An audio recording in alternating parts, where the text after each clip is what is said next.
internet is really weak and she's having some issues, so she's going to try to log on. Okay. Well, if she does, great, and if not, she can watch later. We'll go ahead and get started.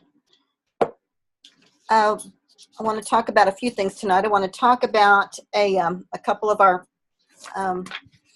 assignments, and then we'll touch on a little bit of this week's content. First of all, let's see. And y'all can feel sorry for me. I'm still at the office. So I decided to stay here today and knock this out tonight. Let's look. Okay, let me do the share screen. Let's see. Here we go. Share screen. Desktop. Okay, that's kind of a mess. Can y'all see my desktop? Yes. It's kind of a mess, isn't it? Okay, let's start there. Can you see my Blackboard page? Yes. Can you see the whole thing? Yes. Okay. The to-do list this week is chapters 13, 14, 15, and then tonight's webinar, the videos that were in this week's folder. Y'all had a chance to watch those yet? Yes. They're pretty good. Kind of a cross-section of a few things. A video of positioning. A video of, let me see, what was the second one? There's one about spina bifida. There's one about, there's one with just a little clip of a partial seizure. What was the second one? It's left me. Anybody remember? Oh, adaptive equipment. Shows all the different kinds of standers and all that. None of them are very long. I think the longest one is the positioning one. It takes about 10 minutes, and the rest of them are short. But and the second one is just kind of it's probably a promotional video that just kind of scrolls through and shows a whole bunch of different ones without any voiceover, but a whole bunch of different kinds of adaptive equipment. And I think it's kind of a good overview if you haven't worked in these kinds of classrooms before. And, you know, we've talked about this. We've got a lot of people in the class who either don't have special ed experience, or their special ed experience has been in other kinds of environments, either, you know, resource or content mastery or behavior classrooms, or things that just, you know, don't involve, places that don't involve a lot of kids with the more significant disabilities that are, you know, more involved. And so I think this, these videos, you know, give us a little bit of a view of some kids who are more involved. And as these chapters focus on some of those issues, you know, feeding issues and positioning and self-care and those kinds of things, it gives us a bit of a view of some of those issues that we don't deal with in other settings in special education.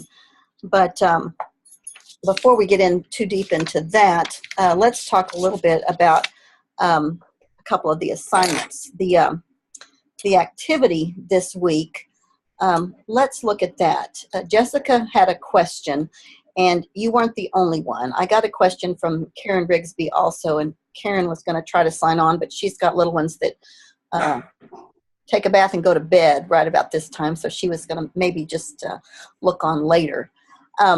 This, oh, that's the research paper. We're going to talk about that too. Here it is. Nope, that's the research paper. Activity 3, there it is. Okay. Hey, Donna. Is that Donna? Hi, Donna. Yeah, it's me. How are you? Good. How are you? Good to see you. We're talking about activity 3, the activity that's due this week. There were a couple of people that had some questions about the details of this, and so I'll draw your attention to this paragraph right here. For this activity, you choose a personal skill to be taught to a hypothetical student with a significant intellectual disability. And you can choose one based on the examples given in the textbook or come up with one on your own. The first thing you're supposed to do then is to identify the prerequisite skills necessary to complete the task. And then you develop the task analysis with sufficient attention to relevant subtasks to adequately teach the skill. And you may need between 10 and 15 of those sub-skills, those steps along the way to teaching that, to breaking that task down into that task analysis. And then this next step is the part that threw some people, and that's identifying criteria, and it says at least 4, for assessing mastery of the skill. And then the last thing you're to do is to describe the potential benefits to the student by learning the skill. And then you're to kind of do an analysis of all that and put it into a document. And it gives you a rubric at the bottom of the assignment that you can look at for more detail. But I think this part right here, D, identifying the criteria for assessing mastery, is the part that kind of threw some people. And so what is that really asking for? What that really means is, what are you going to do to see if the child can do the thing that the task analysis is asking them to do, that you're breaking down into those small steps. And so there's a couple of those, several of those in your textbook in chapter 15. There was one about dressing. There was one about brushing teeth. There was a couple of others that broke things down into very incremental steps. And so how would you determine a child's mastery of that particular objective? Well, you can do it in several different ways. And this is what I want you to do with this D here. You may want to look at their completion of the task. You may want to look at their prompting on the task. You may want to look at how many visual supports they need to complete the task. You may want to look at what environments they're going to complete the task in. So for example, you could say on 10 of the 12 steps, with no more than 2 verbal prompts, they'll complete the task. Or you could say on all of the steps of the task, 4 out of 5 times on the observed opportunities, they'll complete the task successfully. Or you could say all steps will be completed correctly with 0 prompts or with 1 prompt. Or the child will only require visual prompts. They'll complete the task successfully every time with only visual prompts. Or the child will complete the task successfully in all naturally occurring environments. Things like that. So that's the different types of criteria that you could assign to look at mastery of the skill. Does that make some sense? I think so. So what I'm taking away from it is that it's a goal, and within the goal there should be 4 criteria, at least 4 criteria. Yeah. Okay. And they could be a variety of ways that you could measure that task. Okay. Okay? Does that help? Yes, thank you. And if as you get down to it, you want to run it by me, feel free to shoot me an email or a text message or something and see if you're on the right track. Okay? Okay. All right. Any other questions about that? So you need to pick a skill that's involved enough that it doesn't just require, 2 or 3 steps. Not, the child will put 1 piece of food in his mouth, and so he needs to pick up the food, put it in his fingers, take it to his mouth and chew. That's not what we're looking for. We're looking for something that's much more labor intensive than that. You need more than just 2 or 3 steps, because you want something that can be measured in greater detail than that. Does that make sense? Yes. Okay.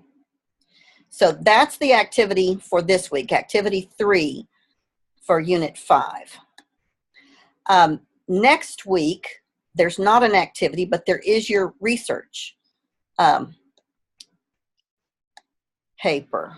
Let me see if I can find that. I think I've got it. Here's my Zoom. There it is. Okay. The research paper needs to be about 5 to 8 pages, and many of you have already chosen your topic. These directions are there on your Unit 5 page. They're also on Unit 6 for next week. It's not due until the 29th, but it's your primary assignment for next week.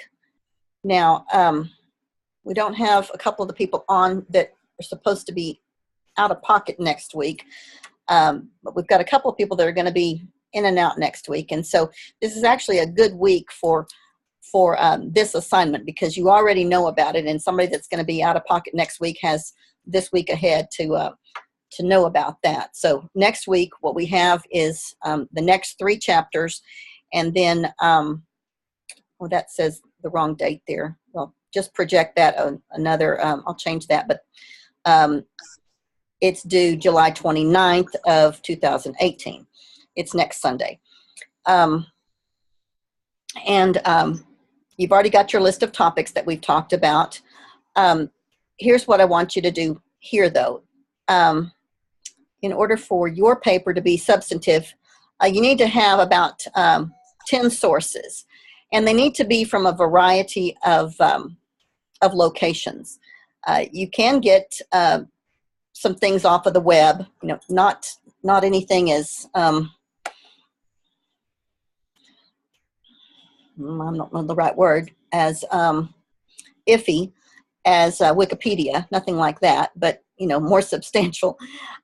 You could use some sites that are associated with professional organizations, things like that. But you do need to use some professional journals, other kinds of publications in your paper, and use a variety of sources. And what I want you to do then is to synthesize those. You don't want a lot of quotations. You want to bring your sources together and put your thoughts into your words based upon what you've drawn together from your resources. Then here's a little bit of an outline of what you want. You want an introduction. Here it talks about a thesis statement, the body of the paper, conclusion, who is your audience. Well, it shouldn't just be me. Think about who you're writing for. It might be a little bit broader audience. You're not actually going to share it with your classmates unless you choose to, but remember that you're writing it in a professional style, and someday you might choose to submit it for publication, and it needs to be written in that manner. You do need to use APA, and there's a link here to that style. Double space, use a cover page, page numbers, cite your sources, and again use a minimum of 10, and then you've got a rubric here. Okay, remember the focus of this course is our low incidence populations, our students with more significant disabilities. And so if you're looking at transition, don't just write your paper about transition of students with learning disabilities or transition of students with behavior disorders. Make sure you write with a focus, not to say you can't bring some of those populations in, but write with a focus on students with more significant disabilities. If you're writing about early intervention, make sure you write with a focus on students with more significant disabilities. Any questions about the research paper? We good? I'm still okay from doing it from the perspective of a gen ed having low incidence in general ed classroom, right? I think inclusion is great, but just, as long as you're thinking in terms of students with low incidence disability. Low incidence, right. Yeah. Mm-hmm. Yeah. Okay, any other questions there? All right. just real quick, just so, and we emailed each other, but on mine, I'm looking at the aspect of if our ID kids are included, in inclusion and in a gen ed class, and strategies that the teachers can use to manage behavior. And I'm going to talk about that one specific one, but it will be directed towards those specific identified kids in the class. Yeah. Is that good? Yeah, Okay. that sounds good. Sounds good to me. Okay. Now, let's talk a little bit about our chapters this week. If you don't have any other questions on assignments. We've talked about the research paper. We've talked about the activity for this week. Chapter 13 focused on sensory motor issues related to students with more significant disabilities. And one of those had to do with muscle tone. Muscle tone, hypotonic, hypertonic. What's the difference there? Anybody remember? Hyper is over and hypo is under, isn't it? Right. So if you're hypertonic, you're what? Stiff? More mass. Muscles More muscle tone. Right. Hypotonic would be a child who's kind of floppy, right? And both of those can be problematic with our kiddos who don't have a lot of mobility. And you see some of that in the video that we saw about positioning. And what are some of the other issues that go along with kids who have very limited mobility? We have, go ahead. A lot of times there's vision issues. Okay. We've got, when kids have very limited mobility, we've got issues related to,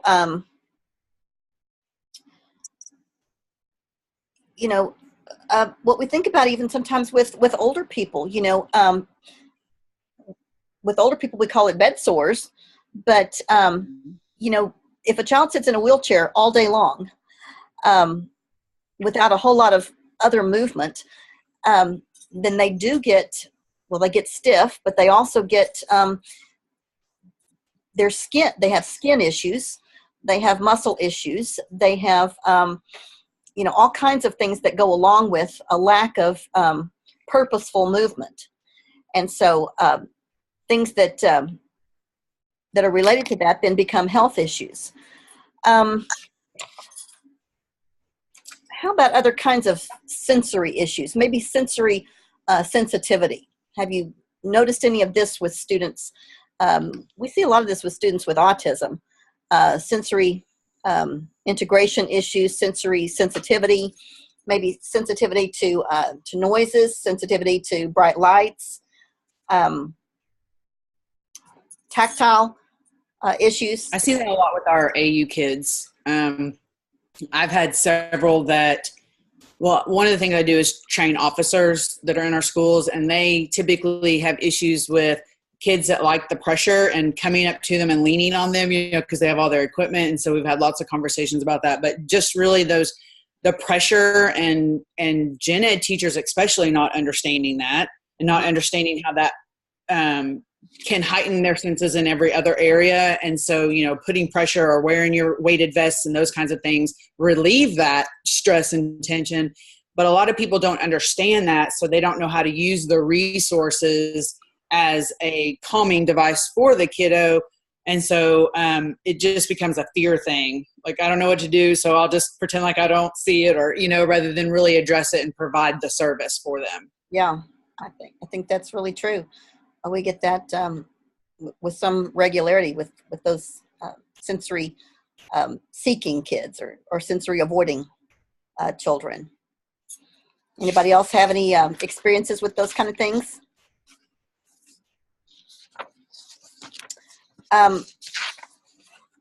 We have some issues here with maybe in the next chapter about feeding, the different types of complications that come along with kids with issues related to feeding. we've got some kiddos that that need feeding through through the nose and the gastric. So we've got the nasal, the NG tubes, nasal and gastric, and then we have some kids that just do the gastric. We've got some kids that if there's a tube in their nose, they spend a lot of time trying to pull it out. Sometimes if there's a tube in the tummy, we just go ahead and put the button there.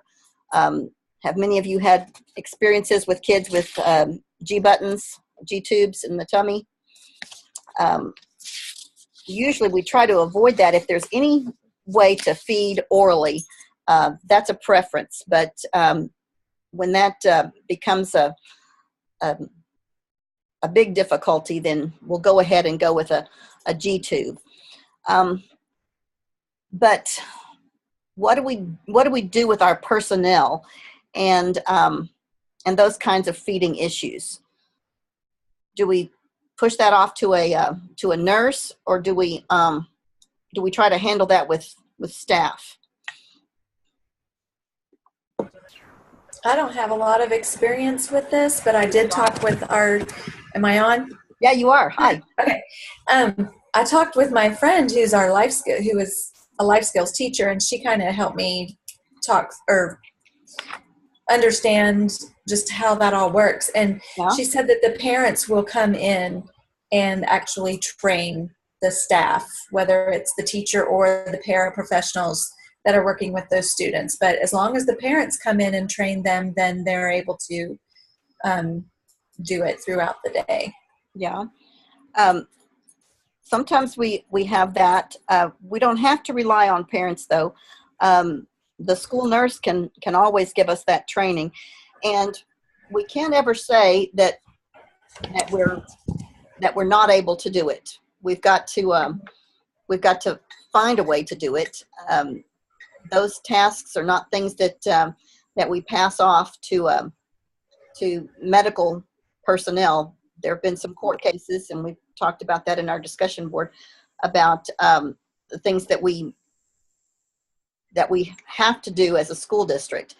That was the situation with the Tatro case, right? That school personnel have got to take ownership over some of these kinds of things, and we usually end up training our paraprofessional staff to do that sort of thing. And most of our frustrating to me. Sorry, it's frustrating to me that all the life skills classes that I've been in, and when I was a coordinator and stuff, it was the paras who did it all, and the teachers didn't even take the time to really learn it.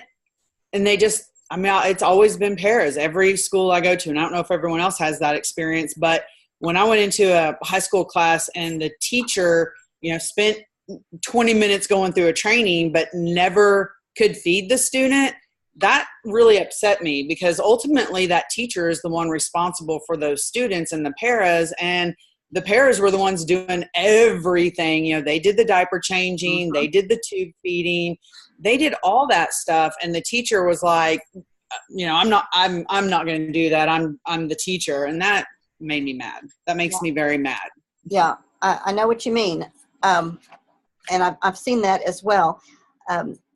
Those of you who were on last week and met my daughter, her philosophy has always been that everything that goes on in her classroom, she'll be a part of.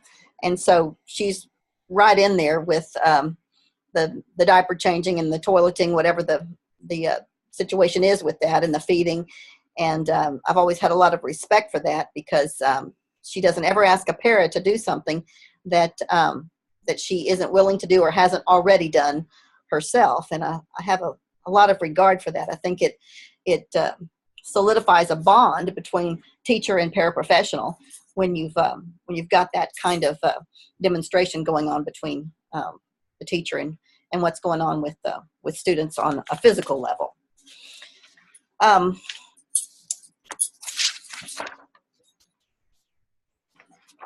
That leads us kind of into the whole personal care issue. A lot of our students do require a pretty high degree of need with personal care. And your book talks about that quite a bit, whether it's feeding or toileting or, other kinds of grooming sorts of things, or, brushing your teeth, whatever that might be. And so we have to remember that those are skills that are IEP objectives for students with this level of need that we don't think about sometimes. And it's a whole different way of educating students, but really, really important to make their lives very functional. And so we've got to remember that as we go about planning for all of our students. We talk about the issue of self-management, and we want students at all levels to be involved in determining even the little things that that go into their education. Whether certainly a student is going to be more apt to participate and cooperate if they have a vested interest. So if we're talking about brushing our teeth, if the student has some say, let's even say in choosing the type of toothbrush or the flavor of the toothpaste. Let's say the student's into Spider-Man or dinosaurs or whatever it might be, Hello Kitty. If they have a choice of what kind of toothbrush or what color, or like I say, what flavor of toothpaste, then they're much more likely to buy into to that particular task than if they have no say in the planning of that whatsoever. And so those are little incremental parts of self-management that we can allow students to become a part of so that they can get into the bigger picture as we go along. Let's see. We've got another video on spina bifida, which is just one of the types of disorders that can lead to mobility issues. We had a video also about seizures where the student, have you all watched that one yet? I think it's an interesting one where the student has what's called a partial seizure rather than a generalized seizure. And these are words that are have taken a turn from vocabulary that we used when I first started my career, where we talked about grand mal and petit mal seizures, where a generalized seizure is now what we would have called a grand mal seizure, where that's more what we would see in the movies, where we talk about a person, making a lot of big movements, stiffening and where you would notice that they were having a seizure. Whereas a partial seizure is what we used to call a petit mal seizure, where you probably often would not even notice that a person was having a seizure. There seems to just maybe be a blankness for a few seconds, maybe for a minute, half a minute, and then everything seems to come back.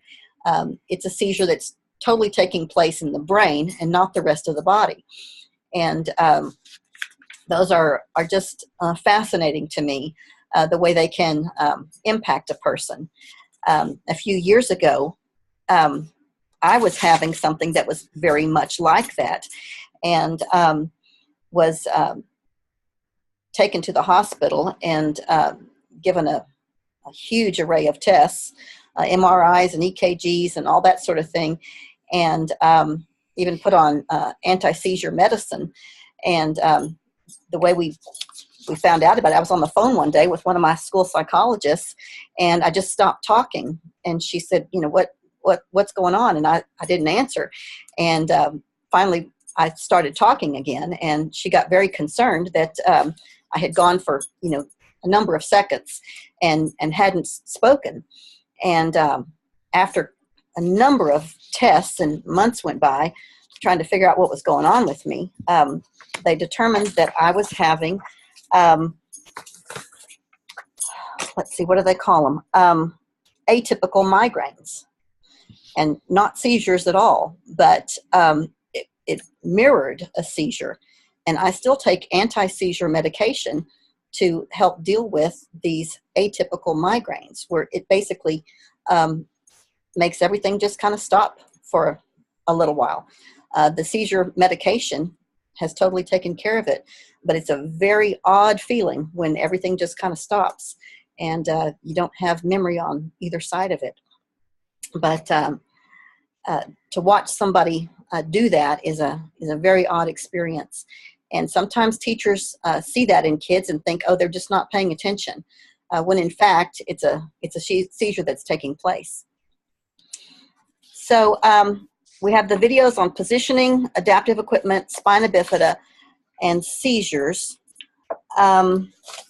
We've got the chapters on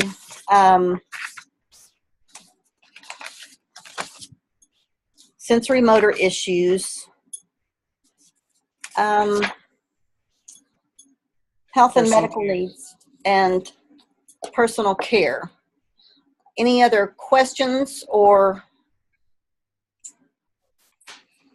input on any of that? Does anybody else look at the questions in the back of the book, like in the back of the chapters? Do you guys go through those? Because I was trying to look at them, and a lot of them are real. Some of them are a lot of hypothetical, like, what do you think about? And that doesn't help me prepare for the test very much. I'm just those aren't helpful for preparing for the test. I think what I'm doing right now is helping you prepare for the test. I'm taking notes. And I always go through the at the beginning, Dr. Kevin, if you'll scroll up on your Blackboard page. Yeah. The objectives. At the very yes, the learning objectives. I always go through those and answer those questions too, which helps. Thank you. There are on the quiz, there's a couple of questions about sensory issues. There's one about hypertonia and hypotonia. One about sensory integration. There's one about seizures.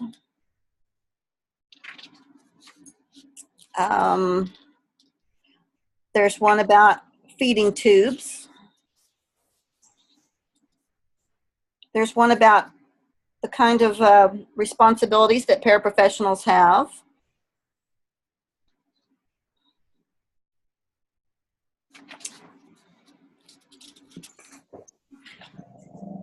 Now, this is kind of a gimme, but and those of you with a lot of special ed background will know this, and those of you in my class should know this, in my diagnostician classes should know this, but what's the difference between a physical therapist and an occupational therapist? Who does what? Occupational therapists work on fine motor skills, and physical therapists work on gross motor skills. Okay. There's a question down that line on the test, on the quiz. So if you know that, you'll get it. Okay? Thank you. If you read those chapters and kind of look at some of the details, I think we've touched on a lot of it in this webinar. What I've tried to do is go through and look at all the questions on the quiz and kind of touch on those so that there won't be anything that's just a whammy for you. Okay. We appreciate that. Well, I'm trying. I like my students to make good grades. It's my goal. I noticed the last quiz was 45 minutes instead of 30. Will that be the case for the rest of them? Well, I had a student that was concerned about the pressure of the quizzes, And I sat down and I thought about it a little bit. And my first thought was, well, 30 minutes ought to be enough. That's the way Dr. Moore set it up last year. And then I had a discussion with my husband. We have these kinds of philosophical discussions. And he said, I said, well, what do you think? And he said, well, what would you have done if you had set up the course yourself? And I said, well, I would have given more time. That's the way I am. And he said, well, then why would you not give more time now? And I said, well, the course is already underway. And he said, so what? And I said, well, that's a very good point. I like his thinking. I like your So much. I like that he answered you right away. Didn't wait 3 or 4 weeks. So That's I thought, funny. well, if I would have given more than 30 minutes to start with, why would I not now? And so I added an extra 15. Thank you. It is helpful. I It appreciate really is. Okay. Yeah. So you've got an extra 15. I need to make sure that I have the extra 15 in there now. I'll go in and do that right now when we close out.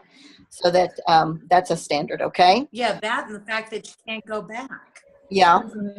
And you see, when I first started doing these things on Blackboard, when I came to work here, I had undergrads that, I don't do these kind of quizzes in my graduate classes. My students know that.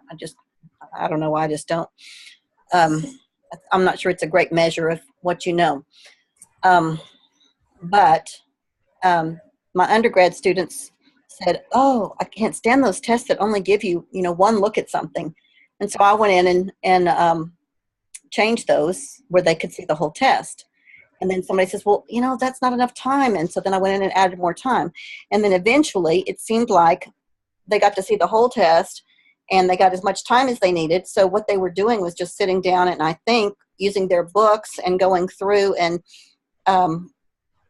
basically using it as more of a study session than a test.